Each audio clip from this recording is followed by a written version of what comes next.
Mothers అందరికీ ఒకటే concern ఏంటి అని అంటే మా బేబీ కరెక్ట్గా వెయిట్ పెరుగుతుందా లేదా. 1 మంత్ బేబీ నుంచి మొదలు పెట్టుకొని 1 ఇయర్ వరకు మన ఫోకస్ అంతా పిల్లల వెయిట్ గురించే ఉంటుందన్నమాట. సో అదొకసారి మాట్లాడుకుందాం ఇవాళ.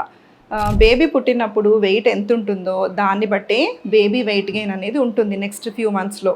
యూజువల్లీ 5 to 6 months వచ్చేసరికి బేబీ వెయిట్ అనేది డబల్ అవుతుంది అనమాట. అంటే పుట్టిన బరువుకి చూసుకుంటే 5 monthsకి 2 times అవ్వాలి. For example baby 3 kgs పుట్టిందనుకోండి, 5 to 6 months వచ్చేసరికి బేబీ ఎంత ఉండాలి అంటే అరౌండ్ 6 kgs ఉండాలి. మరి 1 year వచ్చేసరికి బేబీ వెయిట్ ఎంత ఎక్స్పెక్ట్ చేయాలి అని అంటే 3 times, మూడింతలు. సో పుట్టినప్పుడు 3 kgs ఉందనుకోండి, బేబీ 1 year వచ్చేసరికి అరౌండ్ 9 kgs ఉంటే సరిపోద్ది. సో ఇలా అన్నాను కదా అని కరెక్ట్గా చెప్పినట్టుగా ఖచ్చితంగా డబల్ అవ్వాలా అని అంటే అలా అవ్వాల్సిన అవసరం లేదు.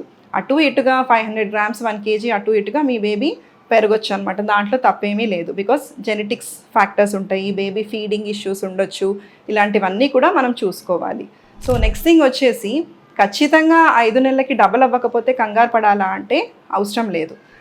ఒక్కొక్క బేబీ ఒక్కోలా గ్రోత్ ప్యాటర్న్ అనేది ఉంటుందన్నమాట. అంటే కొంతమంది ఫస్ట్ 6 monthsలో చాలా ఫాస్ట్గా పెరిగిపోతారు. అంటే 6 kgs ఉండాల్సిన పిల్లలు 8 kgs కూడా ఉంటారు. తర్వాత స్లో అయిపోవచ్చు వాళ్ళ గ్రోత్ అనేది. కొంతమంది ఏంటి ఫస్ట్ 5 months 6 months తక్కువగా పెరిగి నెక్స్ట్ 6 monthsలో వాళ్ళు క్యాచప్ అయిపోతారు. సో నేను చెప్పేది ఏంటి అని అంటే మీరు మీ పిల్లలు యూనిక్ అనమాట. మీరు వేరే పిల్లలతో కంపేర్ చేసి కంగారు పడద్దు. మీకు ఎటువంటి డౌట్ ఉన్నా మీ డాక్టర్ గారితో మాట్లాడి మీ డౌట్ అనేది క్లియర్ చేసుకోండి.